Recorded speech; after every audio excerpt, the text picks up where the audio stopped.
Hello and welcome back to part 2 of season 2021, and here we are at Fratton Park, Portsmouth, where we are having a quite remarkable season.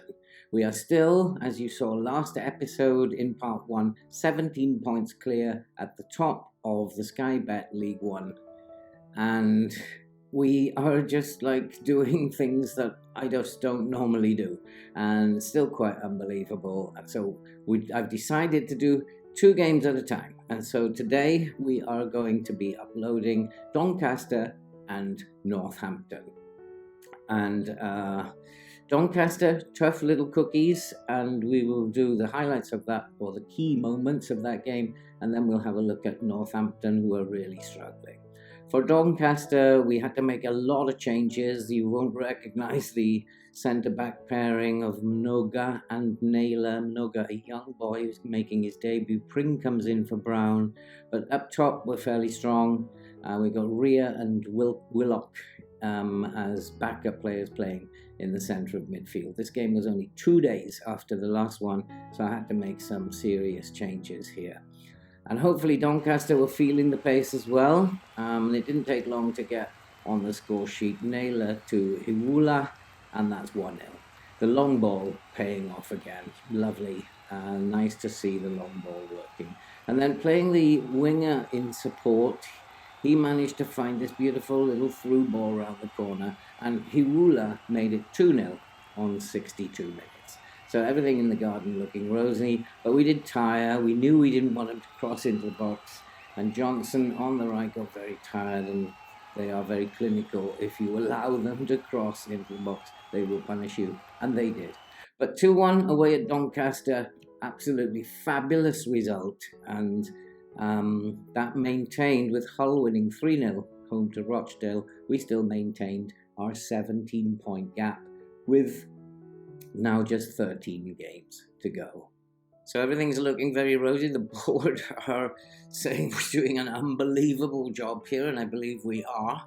I'm certainly not used to this. I'm more used to getting sacked than winning trophies, so things are looking very rosy, and I'm enjoying it.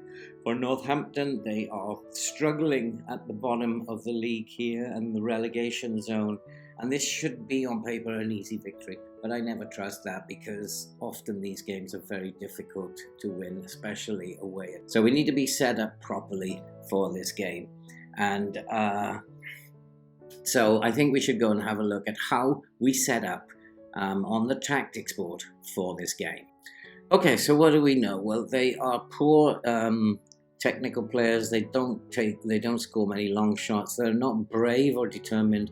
Most goals come from crosses, and they are in really poor form at the moment. So with that in mind, I decided to defend wider, which would force them inside, get stuck in because they're not very brave, and to play high and press more to stop them taking any long shots.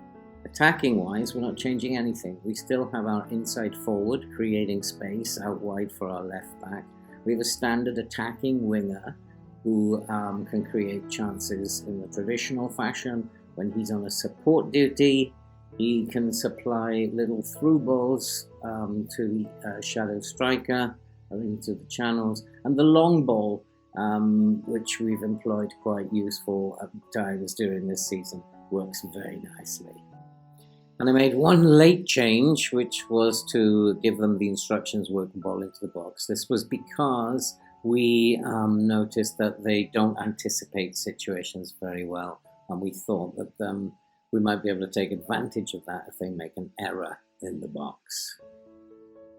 So I would say, let's go to the match. Okay, so we've gone for a 4-2-3-1, and we have Bolton in at right back with Raggett and Watmore. In centre back, Brown has come back into the team. Houghton and Naylor, the first choice midfield, make up the midfield. Curtis, Marcus and Jacobs, and Iwula are my attacking options. Curtis, I noticed, doesn't like the instruction getting stuck in. Well, too bad, you're going to have to get stuck in, my son. And we're just going to tell them that they are playing really poorly at the moment, and you should be winning this game. So, let's see how we get on. Northampton will get the game underway. We are a bit worried about these games. These games can be like two dreadful banana skins. And there's one of the problems about playing wide is you can get caught out if you're not focused down the middle. But luckily that turned out okay.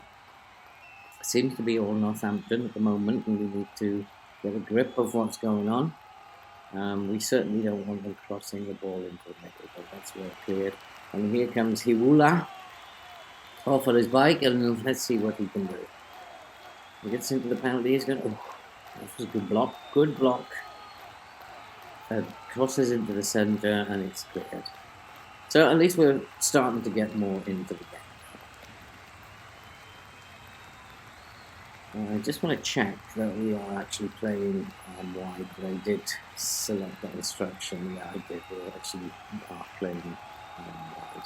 So here's Bolton. Bolton brings it forward and gives it to Naylor. Naylor back to Bolton. It's a bit sideways for my liking, but that's a good ball. Now, can you get this into the box, Jacobs? No, you never. No chance. Okay, so we've at least got a corner out of it, and hopefully we can make something of it. No, we can't, because the highlight stopped. So, and they have a free kick now. And we've been... Oh, my Lord. That was a good save. And Bass, who's come in today for a rare appearance, made a very, very good save. Just coming in to rest our number one goalkeeper. And that was a very, very fine save. Good header out from Raggett from the following corner.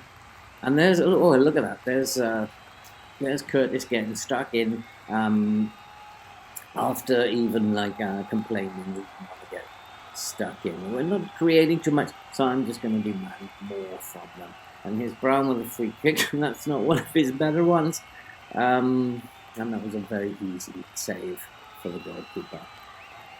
So this really is a dour match. It's like 3 shots we've had, 3 on target though, and at half time I'm going to tell them this is not good enough.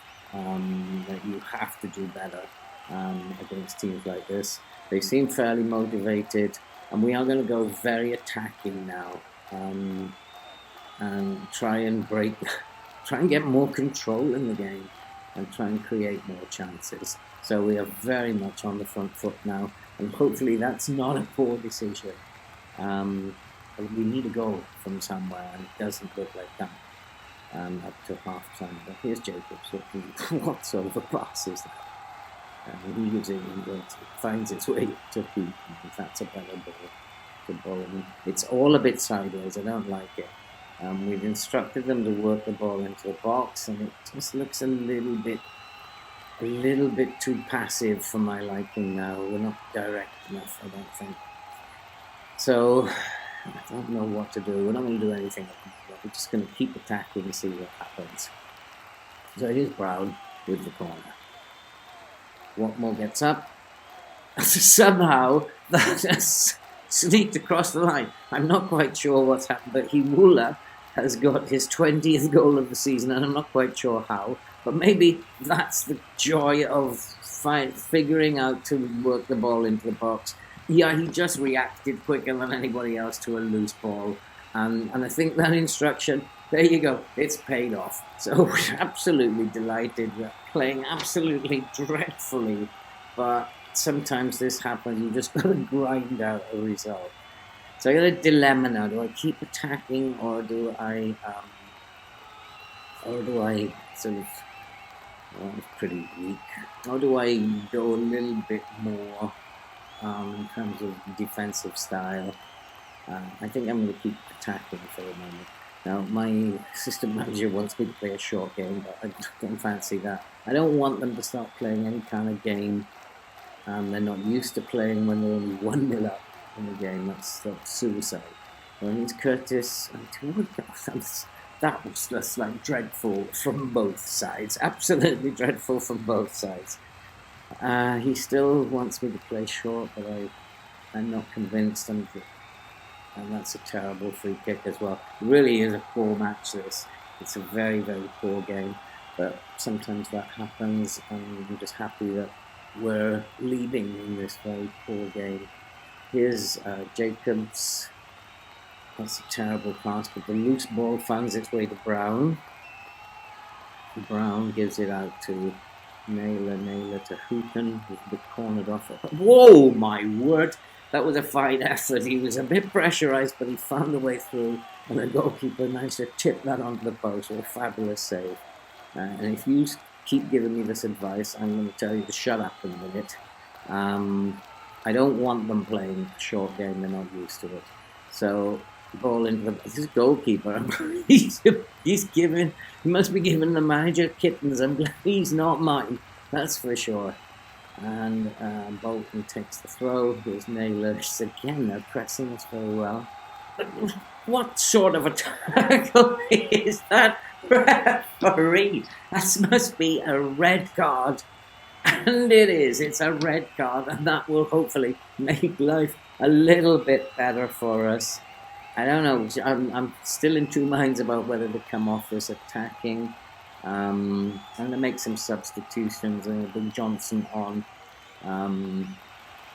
for Bolton, who's not having the best of games. I'll bring Harrison on, and Cannan, who's short of match time after injury.